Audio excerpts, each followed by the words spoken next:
एक बार दो भाइयों में झगड़ा हो रहा था। उनके पिताजी झगड़ा देख करके जोर जोर से हंस रहे थे। दोनों भाई एक मकान के बंटवारे को लेकर लड़ रहे थे। पिताजी को हंसता देखकर दोनों भाइयों ने पूछा, पापा हम लड़ रहे हैं और आप हंस रहे हो, आपको क्या हो गया? पिता ने कहा, बेटा तुम इसके चक्कर में पड़े हो, तुम दोनों कल मेरे साथ चलो, मैं तुम्हें अनमोल खजाना दिखाऊंगा। अगले दिन तीनों एक बस से यात्रा पर निकले। बस में सिर्फ 2 सीटें खाली थीं। पिता की बगल में पहले एक बेटा बैठा, दूसरा भाई कुछ देर खड़ा रहा। कुछ घंटे बाद वे गांव में पहुंचे तो पिताजी उनको पुरानी हवेली पर लेकर गए। वहां जाकर पिताजी भावुक हो गए। हवेली खंडहर हो चुकी है।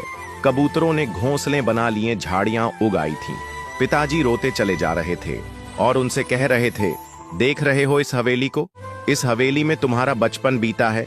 इसी हवेली के लिए मैंने अपने बड़े भाई से लड़ाई की थी। हम मरने मारने पर उतारू हो गए थे, जैसे कल तुम लड़ रहे थे। आखिरकार ये हवेली मुझे मिल गई, लेकिन भैया विदेश चले गए। उन्होंने जाते वक्त कहा, तू ही रख ले यह मकान, रिश्ता खत्म। मैंने अपने भाई को खो दिया इस हवेली के चक्कर में और आज ये हवेली खंडहर बन चुकी है।